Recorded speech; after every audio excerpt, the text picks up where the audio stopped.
Hey everybody, this is David at BarnYard Bees. It's February 20th, so we're about 3 weeks in February,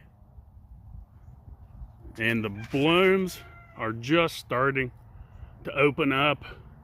It's been a little bit slow this year. Usually by now they're open, but we've had colder temperatures at night and then in the morning, so that's one reason that it's a little bit slower. But now it's in the 50s almost every day, and gonna be in the 70s day after tomorrow. I think Tuesday, Wednesday, and Thursday it's supposed to be in the 70s.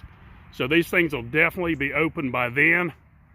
I'm not seeing any bees working on it because it's not open yet. It's just beginning to. There may be a few bloom like I just showed you right here that are open, like this one right here, if I can focus in on it, is open, and it's just starting. So pretty much 3 weeks into February, it's open. I've been trying to spot some bees moving. It's 4 o'clock, so it's a good time of the day. The air temperature is probably right at 60 degrees, and the bees are working down in the yard. I walk down there and they're doing good down here, but they're just not on this red maple. And it's because they get on a routine of whatever they're working. And if there's not enough there, it's not even attracting them yet. It's not enough for them to send out the signal to the rest of the hive, let's work on this. So that's the reason that they're not on it yet. But give it another full week, provided there's no rain and stuff, because a lot of times, you know, this stuff's short-lived. A good full week of this and it's about gone. So if you have 3 or 4 days of rain and some cold temperatures, it just doesn't do good for the year. So it's something you can't really count on because there's very little nectar flow. But it's really crucial this time of year to be fairly dry as it's blooming out, because then that's when they'll get the fullest potential amount out of the red maple.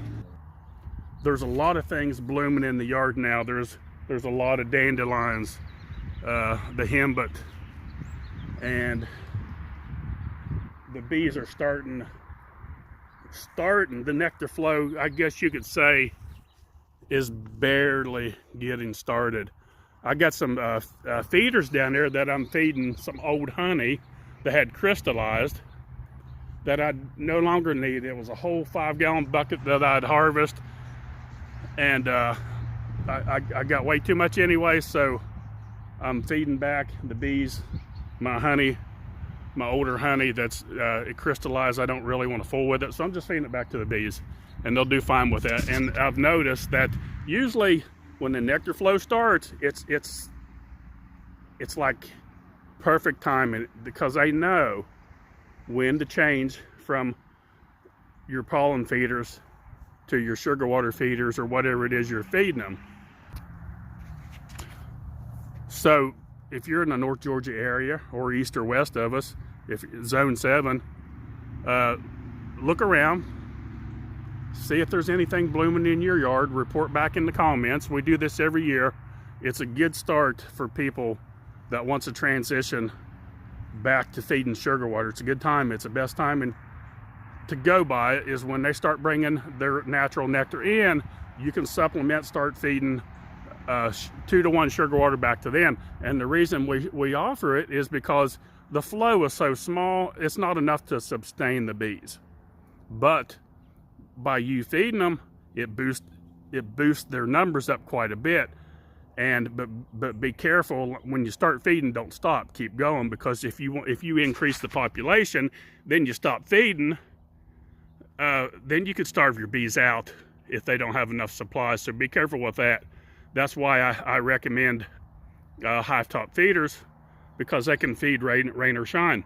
You put that sugar water in there at 2-to-1 ratio, they can feed on that sugar water. Rain, shine, it doesn't matter, unless it's just really, really cold. But at this time of year, it's gonna get warm enough where they can come up and feed for sure. So that'll keep them going. A lot of people will, of course, if you got any old sugar left from where you was putting hard sugar or sugar cakes in there.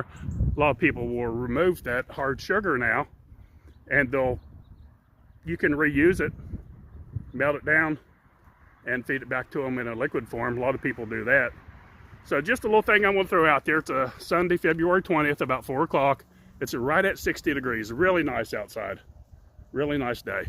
Don't forget, BarnYardBees.com for all your beekeeping supplies. And don't forget your packages. We got packages, nukes, and all the supplies you want. BarnYardBees.com. Thanks for watching. Barnyard Bees.